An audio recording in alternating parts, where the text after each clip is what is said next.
All right, everybody, welcome to Talkin Investing. I am Tom, and we are very fortunate today to be joined by Jason Less from Riot Blockchain. So Jason is the CEO, and he's agreed to come on the channel and answer some questions and have a chat with us. So get ready. And Jason, if you want to just, I'm going to throw it to you. If you want to just say hello and introduce yourself and let everybody know what you and Riot do. I'm sure most everybody has a general understanding, but let's go.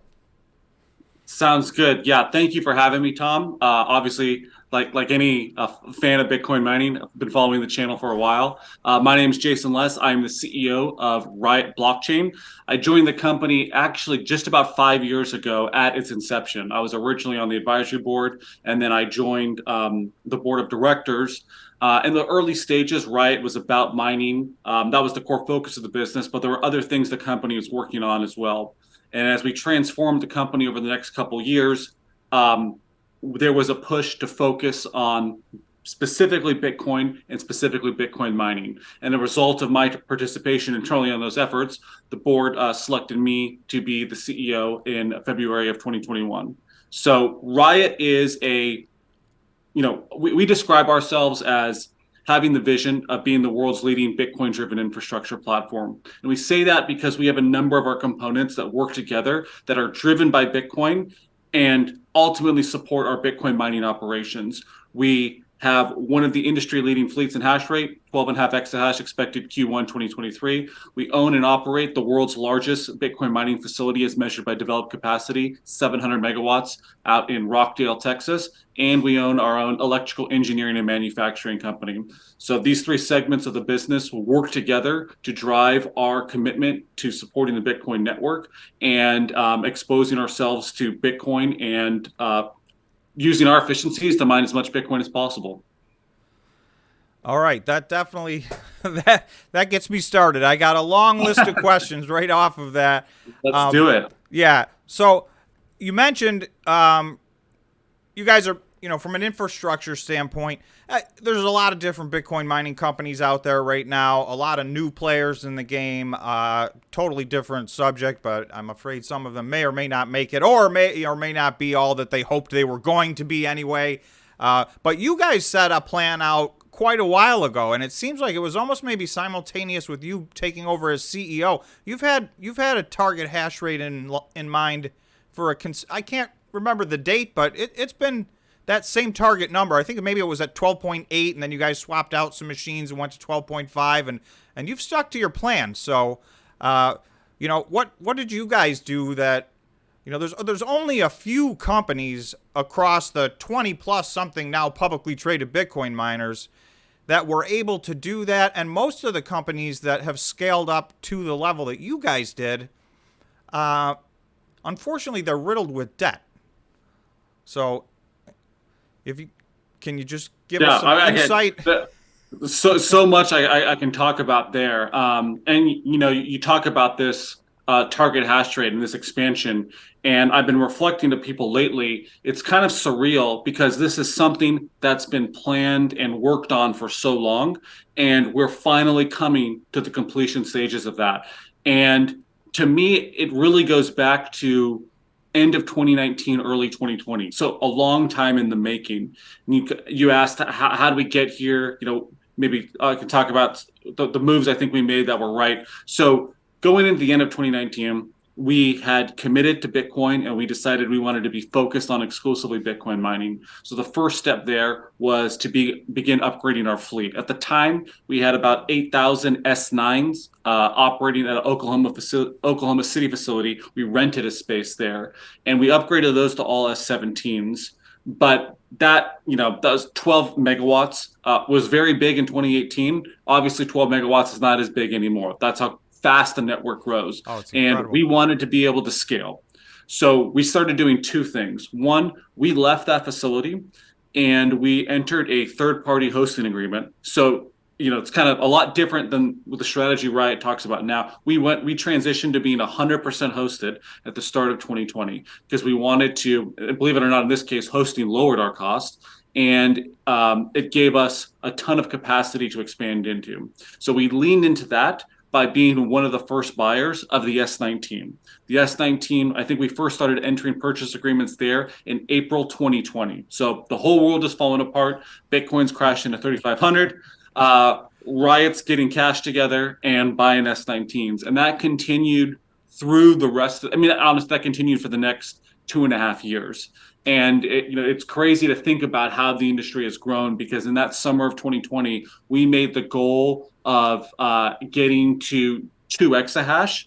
And that seemed like a huge goal at the time. We're like, wow, 2 exahash. That is, who operates at that? Oh my God. Like, how are we even going to be able to get enough machines to get to 2 exahash? Like, there's not enough equipment out there. But we chugged away at doing that. Every month we started buying more and more machines. So when I talk about it being so many years in the making, that 12.5 exahash is comprised of machines that we started purchasing all the way back then. So while we were hosted, we viewed that as a temporary measure because we wanted to be vertically integrated. We couldn't just wait, so we wanted to have hash rate deployed while we searched for how we were going to achieve that objective. And we looked at so many different assets in the marketplace. We looked at building stuff from scratch. We looked at this company, that company. And like many things in life, the good things come to those who wait. And we were rewarded by our patience, and we came across a company called Whinstone US that we had the ability to acquire. And we acquired that company in May of 2021 is when we closed the transaction. And we immediately set up to over double that capacity from 300 megawatts to 700 megawatts. All the while, we're still ordering machines, including our last purchase agreement was for 30,000 S19 XPs at the end of 2021. So all of those steps led to where we are today. And I think what's also led to where we are today is our history in Bitcoin mining in different types of market cycles. You touched on the balance sheet, talking about debt. Of course, we are not opposed to debt. Debt is a useful tool, but we're really discerning about how we're going to implement that because, well, I mean, what we're seeing right now and what we've seen in the past, Bitcoin has this remarkable way of exceeding your expectations in both directions. It'll go up faster and higher than you thought it would in a short time frame. And like we're seeing right here today, Tom, It will go down lower than you even anticipated. And we've lived through very tough times with Bitcoin mining economics in the past. So we think about maintaining that operational and financial flexibility quite a bit. So we have always had a mindset of keeping a healthy balance sheet because we believe in that Bitcoin future. We believe in the opportunity that the results that we're going to be able to get from deploying our hash rate and increasing our scope and scale in Bitcoin mining. And you can only realize that future if you make it there. And that has come into the way that we plan and manage our business. So, we reported our Q3 financial results on Monday, 255 million in cash, approximately 6,800 in Bitcoin, and no long-term debt. And we're very grateful to be in that position. And that allows us to, not just hang up our hat after this phase of expansion is done, but to continue the game of expanding, especially, bear markets are the time to build. The equipment is the cheapest now. This is the time that just like I talked about Riot's history in 2020, this is the time that we're looking to expand as well. So very fortunate to be in this position today. Very thankful for the team that we have that makes all of this possible. And that's how we got here. Great. That leads me to a couple of thoughts based on what you just said. And, if you can't answer a question, just let me know. I know you got rules on what you can and can't answer based on what you've already disclosed. But I have a feeling there's going to be a lot of machines on the market at a discounted rate, if they're not already. So are you guys, I mean, you've been laser focused on 12.5 exahash. It looks like you're about to get there maybe in Q1 of 2023 is what you've been talking about. Are you looking for the next opportunity? Are you looking to get from, because I think in megawatt capacity, you guys could go well beyond that. So you've got the infrastructure, correct me if I'm wrong. So, Yeah, sure. So Bitcoin mining is a game of always scaling. scaling efficiently, scaling smartly. But like we talked about, 12.5 megawatts seemed very big in 2018. In several years from now, who knows, what 12.5 exahash or even 100 megawatts looks like in the scope of what Bitcoin mining grows to. So um, we are always focused on scaling and growing this business, and that opportunity comes to us. Our Rockdale facility is at its 700 megawatt capacity now, but we're launching and started development of a new facility just 2 hours away, which is fantastic because we can move people and equipment, back and forth from there without too much difficulty. We're going to build that out to our plan is 1 gigawatt. Our first phase that we've initiated of that long-term plan is 400 megawatts. And we're looking at allocating that space half self-mining, half hosting. There's no definitive plans yet, but that's how we're thinking about it. So while we work on building out that infrastructure to come online in the fourth quarter of 2023, we are looking at how we're going to fill that with hash rate as well. Hash rate prices they really did get crazy in 2021. They have gone down dramatically with the price of Bitcoin the price of Bitcoin going down, increased network difficulty, and you just have overall mining economics depressed. That impacts the price of hash rate. So it's remarkable. S19s, I see people talking. I mean, I couldn't tell you that about any deals that were executed at these prices, but people are out there bidding at $13, $14 a terahash, which is a remarkable decline in prices. I think we have been successful by trying to focus on the most efficient equipment we possibly can. As a Bitcoin miner, if the lowest cost of production that you have, and that what goes into that is obviously your power and your efficiency of your equipment, is going to keep you competitive and allow you to survive different market cycles as that margin compresses and expands. So I think we're probably going to try to be very forward-looking on the efficiency of equipment, especially thinking about that halving coming in 2024. Right. I think if you look at the S19 right now, it's the S19J Pro or S19 Pro, still a very strong machine out there. But with the introduction of equipment like the S19 XP, the industry is going to be going in the direction of 21 joules per terahash. And I think we're trying to be focused on that far end of that technology curve as possible.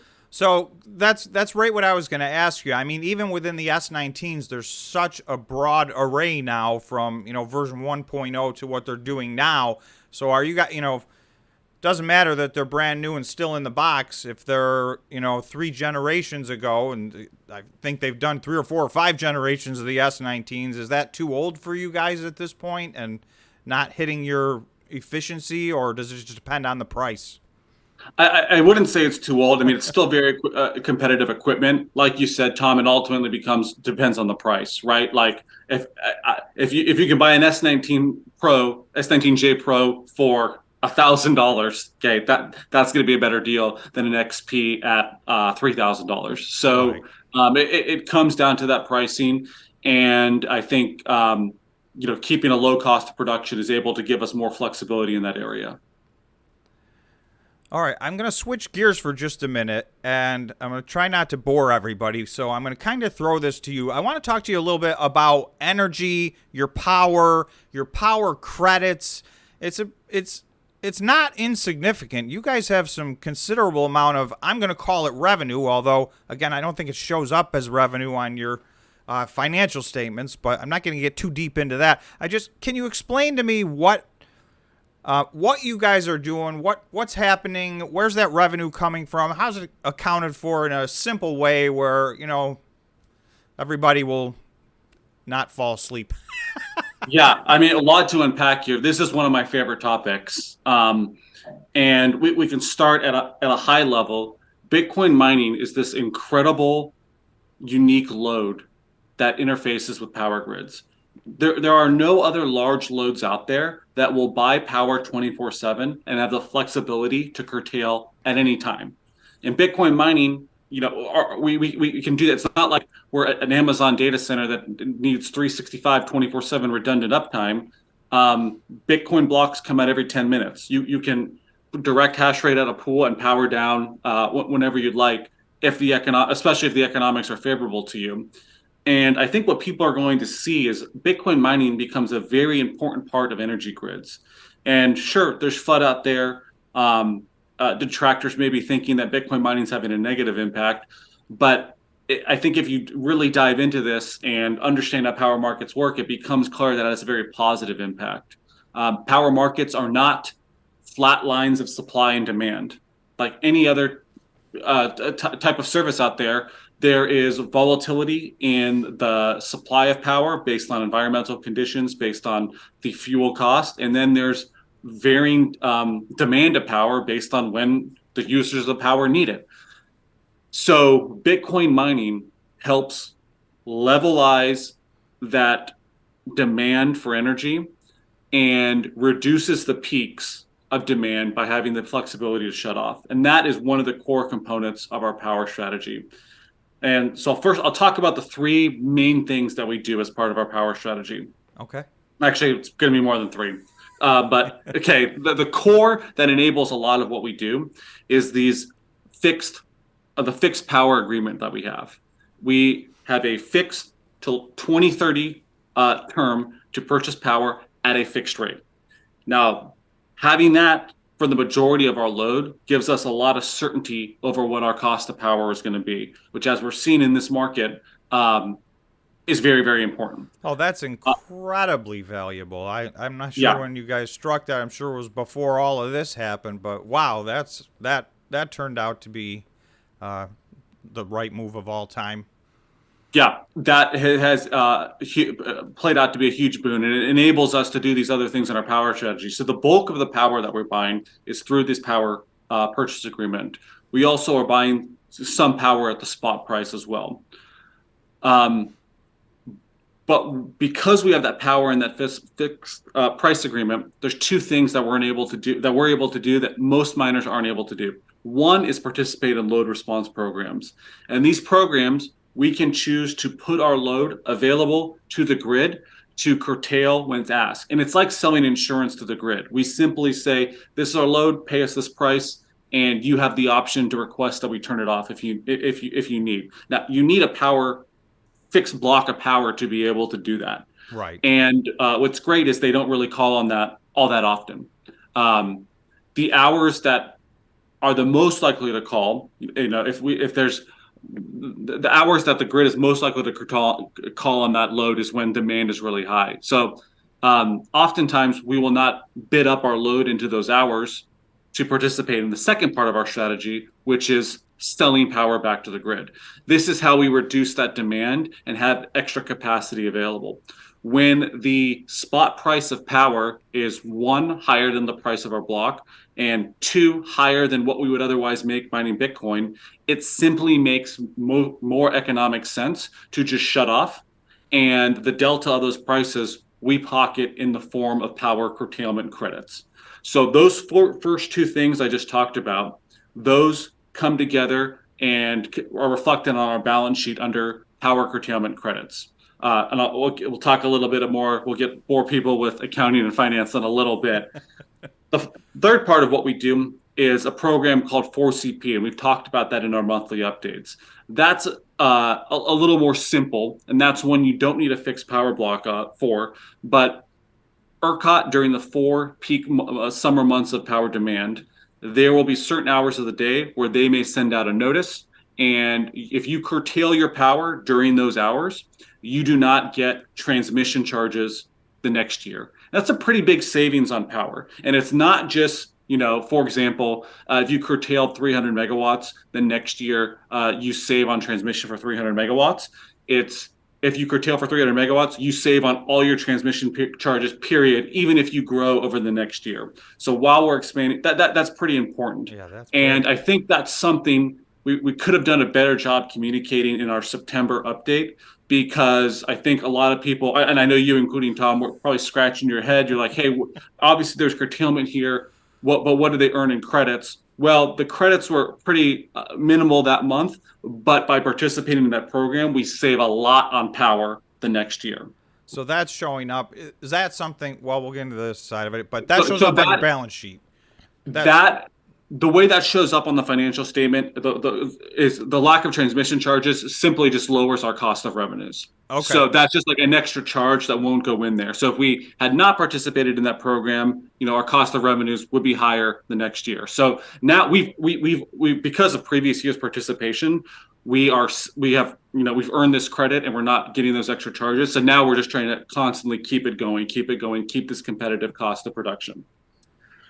Now we'll go into the accounting and the finance, which I know you're going to love. So I might be the only one, but I'm curious, and people on my channel know. I shake my head sometimes. I know you guys are forced to do, you're following the accounting procedures, but yeah. Boy, they, God bless you and your CFO and your auditors because the whole team, yeah, they don't make it easy on you.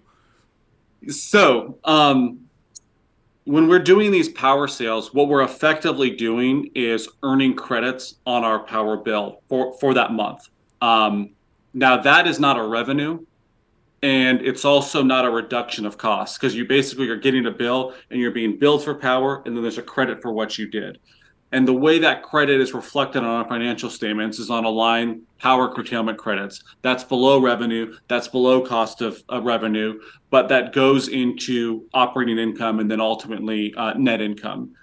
So that's why we made an effort, especially on this Q, the most recent Q, to draw attention to it. On we have a non-GAAP section of our 10Q where we talk about a non-GAAP I guess you'd call it direct margin for our mining and data center hosting business. In this Q3, it's on page 40. And it shows we took our mining revenue, we took our cost of revenues for mining, and then we put the applicable amount of power credits for that segment. And that got us to mining revenues in excess of cost of revenues, net of power curtailment credits at about 13.5 million. And I thought that was a very important figure. And if you look on our financials, you see we had a 60, when you factor that into our results, that was a 61% direct margin for Q3 compared to 75% in the third quarter of 2021 when Bitcoin was over double and difficulty was half of what it is now. So we're really proud of that result. As a result of implementing the strategy, we've maintained a very a competitive, strong margin for Bitcoin mining. So I know that was a lot, but I'll pause there and turn it back over to you. No, and I'm not going to pull that apart too much, but I will say, I mean, there's two things. When at a glance, to most people looking at your financial statements, they probably look at hosting and say you're losing money. And you've got to dig deeper, unfortunately, the way they make you account for it. You've got to dig back to what you're talking about and apply that credit. It looked to me about, and it wasn't exactly 50-50, but about half of that went against, energy for your hosting. So, that turns that equation around because those kind of things are, it's hard to dig into. And if you I have enough time and, obviously it's your job, but, it's hard for a John Q investor to understand. I mean, it gets pretty deep.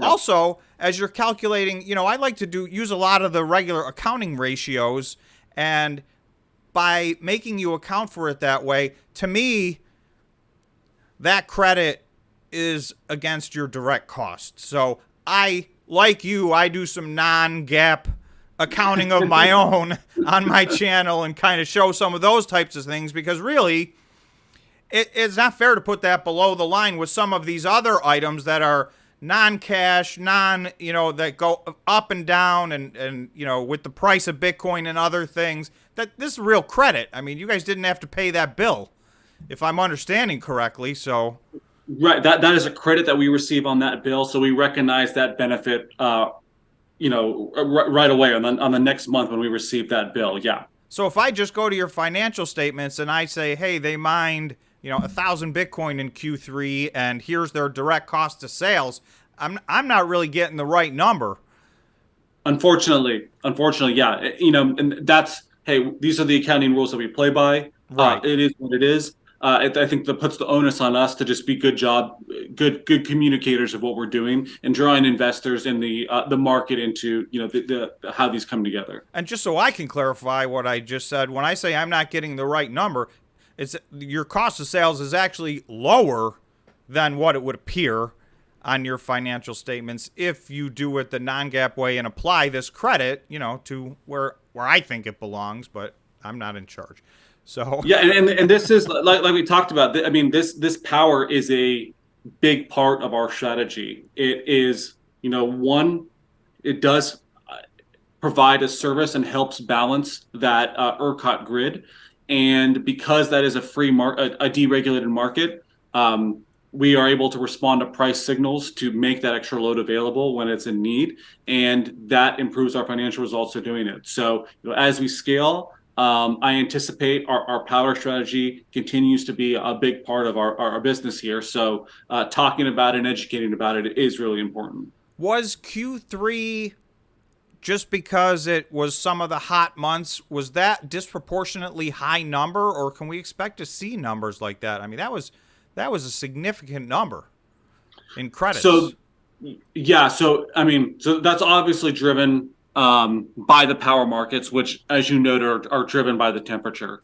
There are key times of the day or different days over that summer where power demand is high because it's hot outside and people want to run their ACs, but maybe at that time renewables are not functioning, so it can be hot and the wind's not blowing, so there's 30% of Texas generation offline, and that causes a lot of demand for power. Or there could be natural gas prices could be high, a plant can go down somewhere, and a bunch of different things that can happen that can drive that. But it is typically extreme weather that drives it, and that's both ends of the spectrum. So if it's very hot and there's not enough generation to meet that demand, that is the opportunity, that we often have to step in.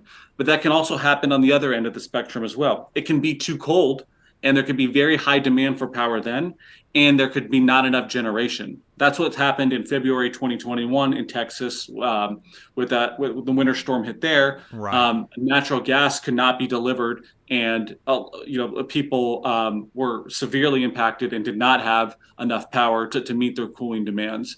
So last winter went pretty well in Texas. I think there was just a handful of days that had some peak power demand.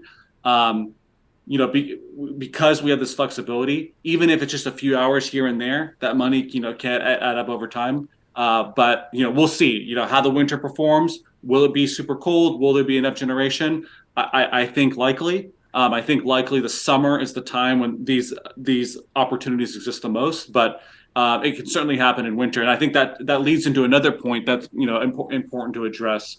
So during that storm in February 2021, that was before Riot owned Windstone. Now Windstone is a part of Riot. We're all one company together. Right. They earned in about that week, I believe it was, I have to check the number to be sure, but approximately $130 million in power. We can call them sales or credits in that time period. That was a crazy event. Everybody else's disaster was a windfall unfortunately. Unfortunately, yeah, because that was I think, like you said, a disaster. There was a huge demand for power, not enough supply, so owners of power could sell that at higher prices. So that happened just before we acquired Windstone. So when you see on our balance sheet, we have both an asset and liability of, and I forget exactly what it says here, contingent. Contingent consideration liability, and then the future power credits. So to me, that's a gross up on the balance sheet, which you didn't used to do in accounting, and I don't want to sound old.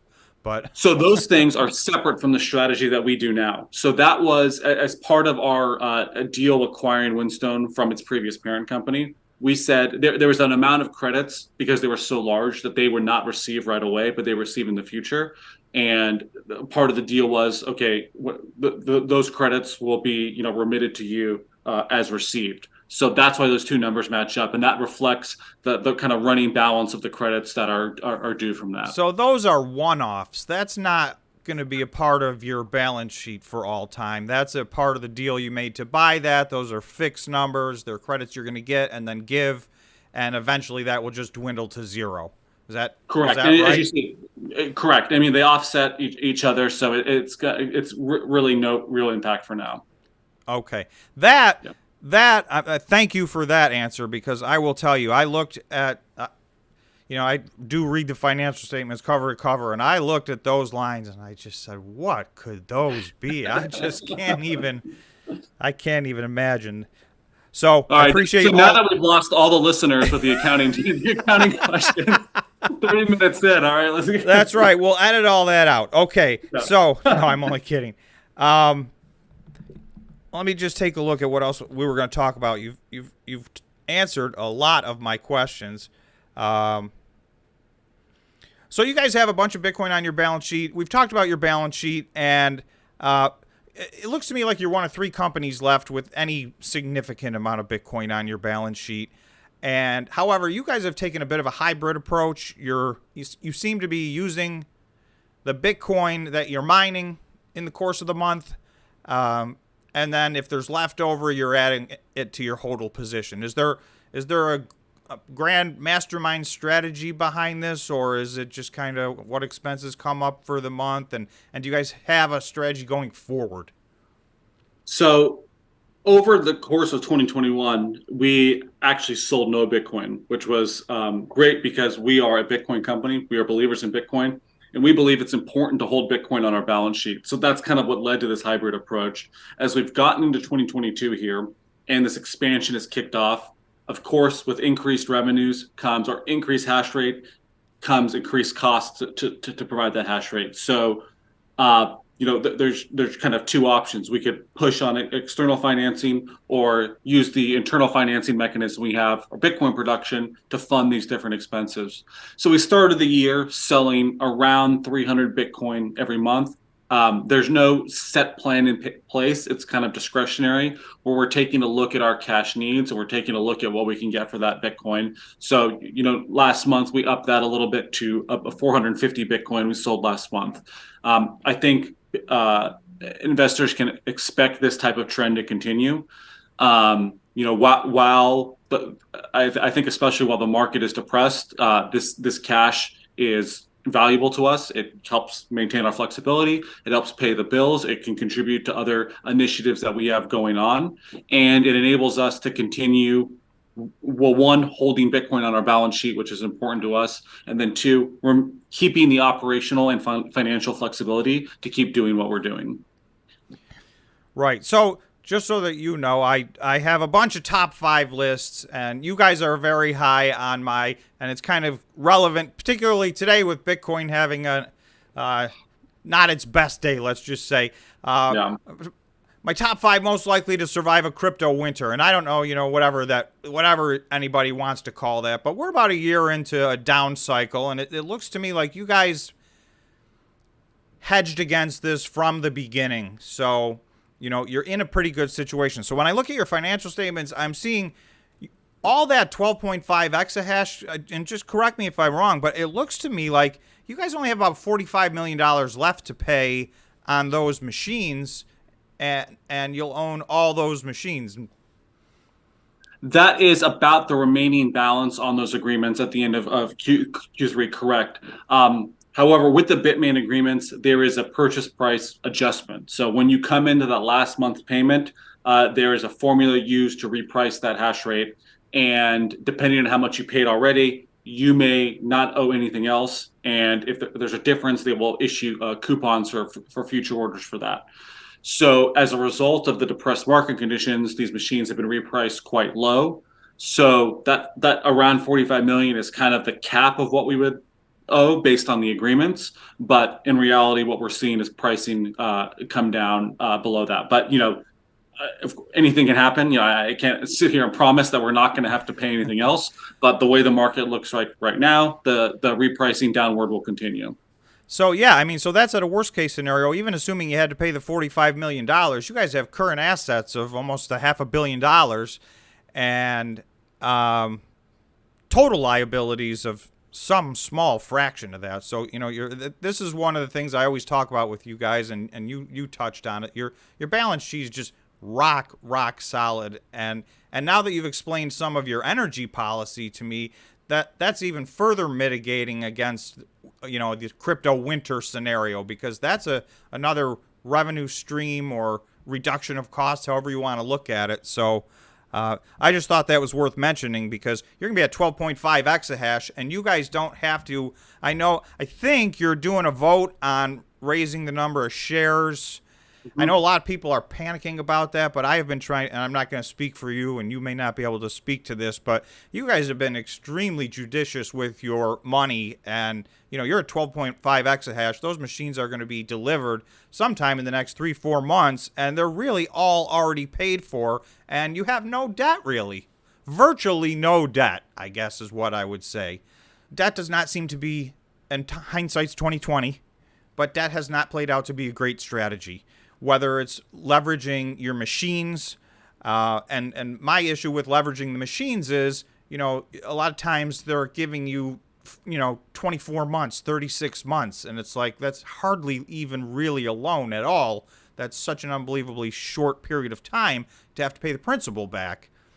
And as we've seen with other companies, they leverage their Bitcoin, and I don't think you guys have encumbered your Bitcoin in any way. No, we haven't. So unfortunately, as Bitcoin is in a crypto winter, sometimes that gets called and, you lose your Bitcoin. So it's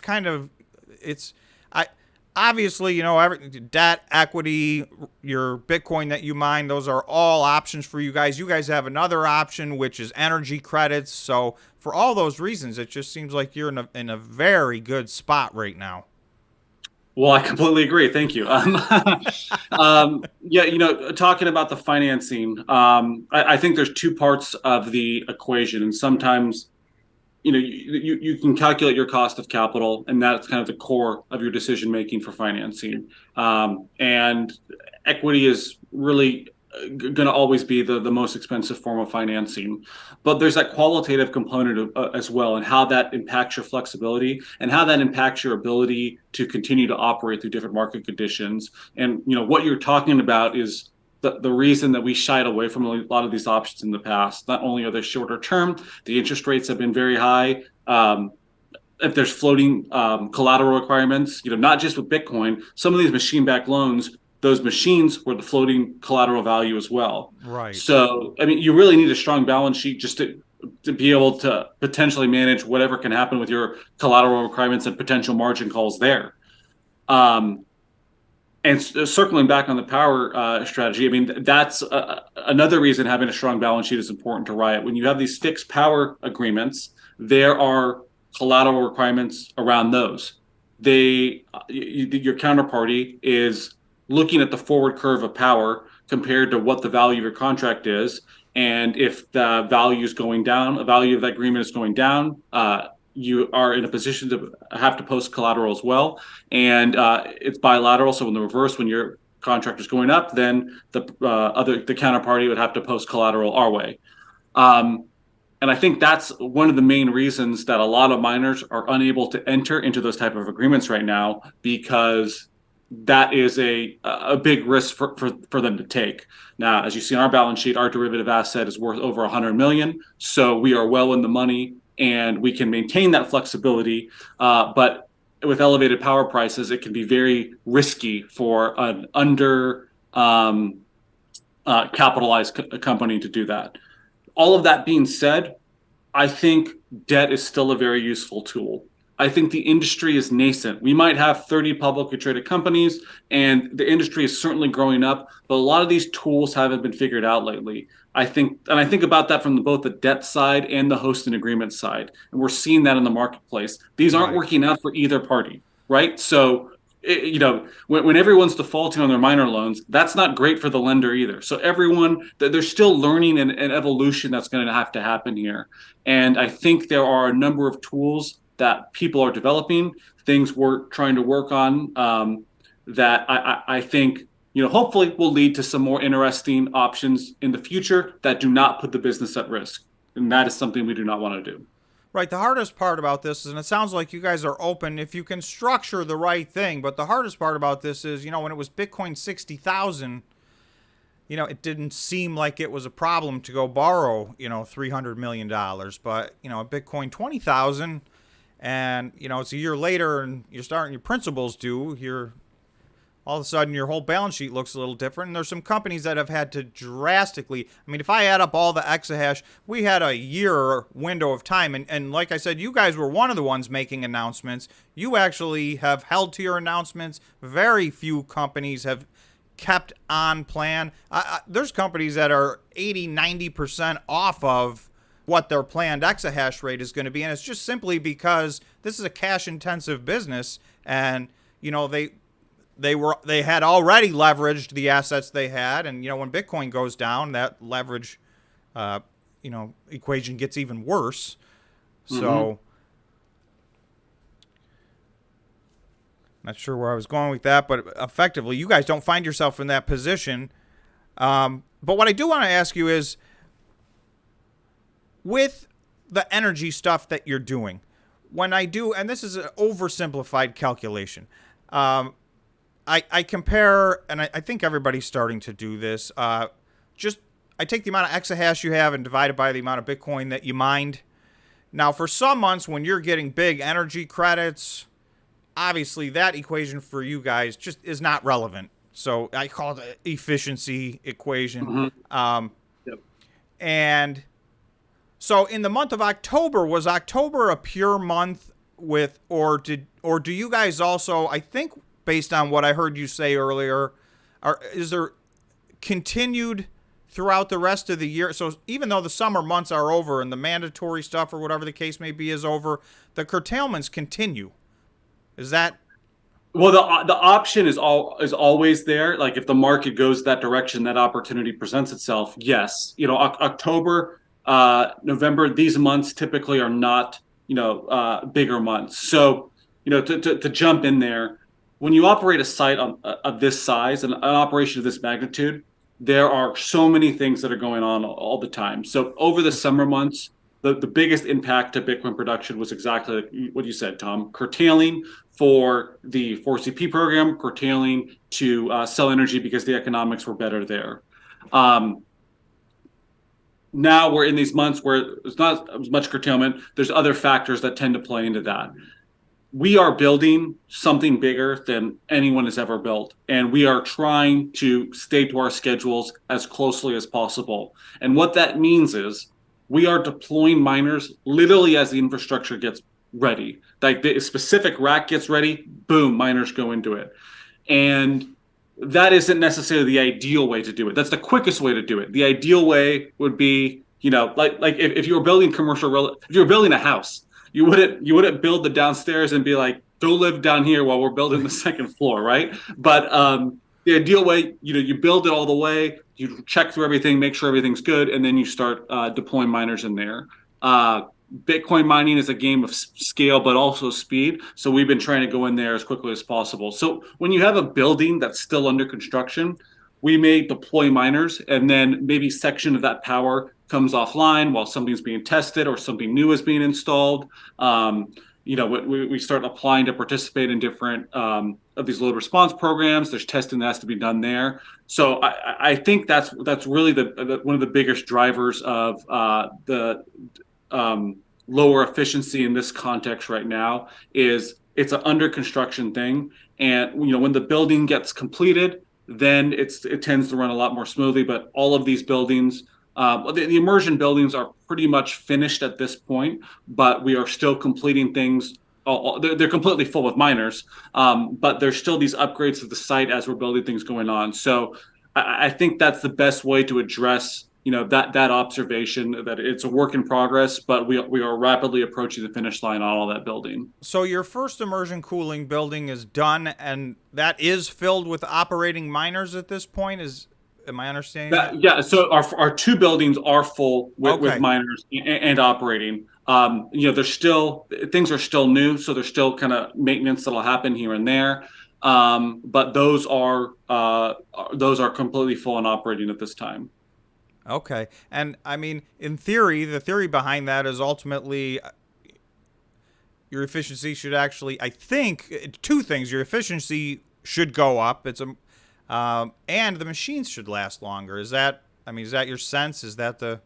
Yeah, so there's two main benefits to immersion. One, prolonging the life of the machines, reducing the maintenance requirements. When these machines are running at full speed in air cooling, even in cooler environments than Texas, they're still running at full speed all the time. Fans break, this happens, that happens, requires maintenance. So in a stable immersion operating environment, we're able to reduce that maintenance and help prolong the life of the machine by having a cooler, more stable operating environment. And the second major benefit is that financial one, the ability to overclock the machines and get more hash rate out of them. Now that doesn't, in the context of efficiency in terms of watts per terahash, you don't generally get improvement there. Right. We can underclock the machines actually and improve our efficiency a little bit. But if we are overclocking, your goal is really just to keep the same efficiency and just get more hash rate out of the machines, which is great because you're able to, instead of buying miners, you get hash rate just by, with what you have. It's just a multiplier. It's kind of a bonus. There's a multiplier. So the way that it impacts efficiency in the context that you're talking about it would be if we are overclocking and getting more hash rate, but only talking about the stock hash rate. So if we have, using examples, if there's 1 exahash of machines and we're able to overclocking, there's industry data out there that achieving 25% is doable. So if we're able to bump that to 1.2, 1.25 exahash, if we're reporting that our capacity is just 1 exahash still, then we'll get some efficiency there. But I think we probably look at it a little differently and say like, hey, if we're able to get this much extra hash rate, this is what we view our hash rate as. And we're approaching this very carefully. These machines are as you see, one of the biggest assets on our balance sheet. These are the money makers. Right. And you're turning something over stock. You are taking on some risks there. So we have been very meticulous about iterating and developing our immersion operation to make sure it's operating cool and stable enough to handle that. And we're trying to gather as much data as possible to, when we're ready to do this on a big scale, know that we're comfortable about doing it. So I know a lot of shareholders or commentators out there are eager to know what our results are going to be around immersion cooling. And I'll tell you, we're eager as well. There is no answer on that yet. We're just being very, very cautious about approaching it. It is our first time doing it. We think big. We have the largest deployment of immersion cooling for Bitcoin mining globally, as far as we're aware. So we are learning this, and when we're ready, we'll be able to, hopefully roll out that increased hash rate over more and more machines, and that should improve the overall output of the operations. Okay, so that was helpful. And just for a note, you guys are very careful in your monthly operational updates to let everybody know when you're saying, I think you were at 6.9 exahash, that does not include whatever benefits you may get from immersion cooling. So that's a straight up 6.9 exahash.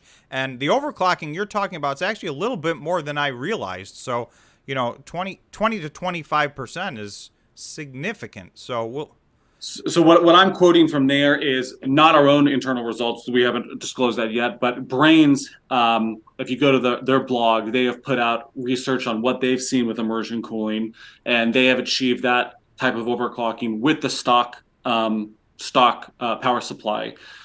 It appears also by that research that you're able to get up to even 50% increase in hash rate, but that will require an upgrade of the power supply. Not impossible to do. These power supplies are out there. You can buy them. But to achieve that level, you would have to upgrade that power supply as well, which isn't too expensive of a component, just an extra step that you would have to take.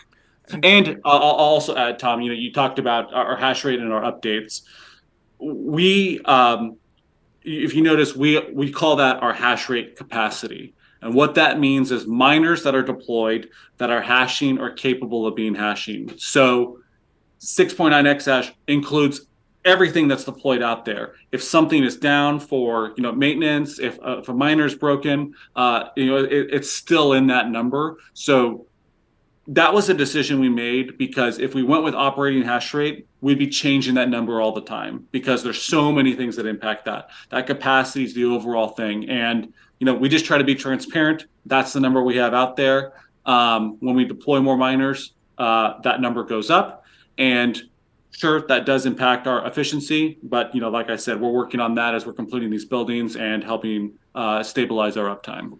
And I think you're disclosing that in a similar fashion to most of the bigger players in your industry are putting out monthly operational updates, and I think they're using the same type of measurements as far as just total capacity versus trying to explain, this you had this much uptime or that much downtime or that kind of stuff. Yeah.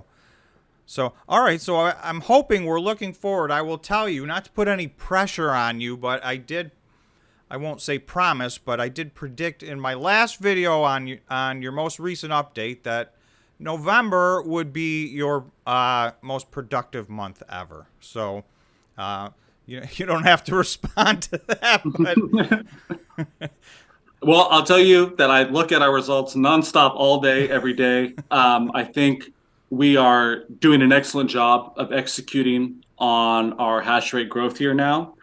And I think that we will, as a result of that, we will be seeing the results from those efforts, I think, pretty soon here. Okay. I don't know how much more time you have. I don't want to take up too much of your time. You did get through a lot of my list, and I appreciate that. I'm going to throw one more thing at you just for my own personal curiosity and for those who may be watching. There's a portion of your revenue engineering, and I'm not sure how much that's going to grow, and I know your Bitcoin portion is going to grow significantly, obviously both through increased exahash rate and hopefully increased price in Bitcoin over time.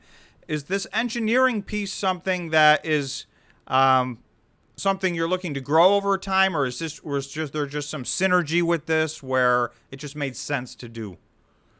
Definitely both. So we're actually coming up on almost the 1-year anniversary of acquiring a company called ESS Metron, and that's what drives that engineering revenue.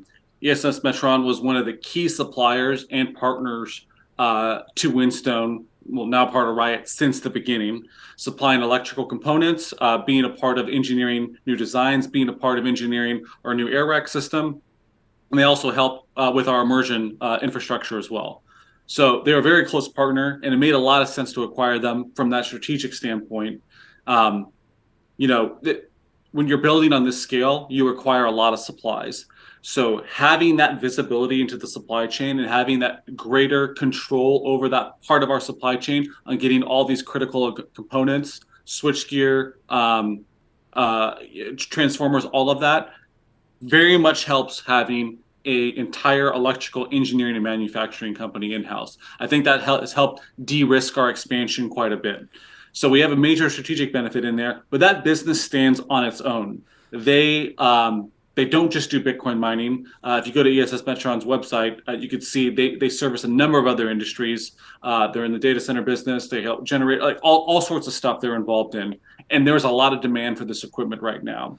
What is like many other things, supply chains are, like I said, a huge constraint. And we noted in our most recent update that the bookings for our engineering segment has reached 140 million. So it's gone up quite a bit. There's a lot of demand for that equipment. It's about procuring the materials to be able to deliver on that demand. So we are looking to grow that business segment. It is a challenge in this environment, but we are focused on growing that segment. Well, and it's almost like you get to feed yourself first, at least, being in the supply chain. This is vertical integration, I guess. And I didn't understand exactly what the engineering was doing, so that helps me understand a little better that, it's facilitating your business. But in addition to that, it's clear that is its own independent business segment. There are external customers, and that business is operating. Supply chain, I guess, is the 2022 buzzword of the year because it's been brutal. So any steps you can take, I guess, to cut out any of the people in the middle are helping the overall goal. Absolutely, yeah. I'm just going to ask you, do you have any other thoughts? I have another 20 questions, but I'm not going to keep you all day, so I might have to ask you to... invite you to come back to the channel in the future, and I can get through the rest of this list. But is there any other thing that we didn't talk about that maybe you want to let the world know about Riot going forward? Yeah, I would, it's important to me, I think, just to emphasize again that we are a team of people that have a vision for the future. We have a team of people that believe in what we're doing with Bitcoin, believe in what we're doing with Bitcoin mining, and take a lot of pride in the infrastructure that we build. And we have been successful by focusing on people, both internally and externally. The success we've had in Rockdale is a result of partnering with that community, working with that community, giving back to that community, to operate in synergy. So that's another great thing about Bitcoin mining is it's location agnostic. So when we're building out in rural communities like Rockdale, Texas, we are having a really big impact on those communities, and we benefit from that as well because those people are valuable to making what we do possible, to taking Riot to its industry leading position. So we're really lucky to have a team of people that are motivated to build big and motivated to build in quality, and communities appreciating how we interact and support them. And that is what led to our opportunity in Corsicana as well, our new site. Having this track record of working with the community, delivering on promises, and also with the regulators that we work with in that environment, saying we're going to take this amount of power, we're going to buy this amount of power, and then delivering on that promise gives those counterparties a lot of confidence in your ability to succeed with your next plans. That's why we say we have a partnership-driven approach that extends to our community, that extends to local government, state government, and ERCOT, and all the other parties that we work with. So we care a lot about what we say and doing what we say and executing on our promises. And that has given us success, and that is a formula that we want to repeat in the future. All right. Thank you very much. I look forward to talking to you again and to your continued success. So it sounds like Riot has a lot of exciting things coming up, maybe some stuff you probably can't even tell me about today, but maybe the next time. Thank you to Jason for spending time with us on the channel and clearing up a bunch of the questions that I had. Hopefully this helps a lot of you viewers. I know I tried to use a lot of the questions that I got from my subscribers and members. So I feel like you've cleared up a lot for me. Hopefully everybody else feels the same way, and it's much appreciated. So thanks again. Thank you for having me, Tom. Awesome to come on here and talk about it, and definitely looking forward to coming back and having a future conversation. Excellent. All right. We'll see you then. All right.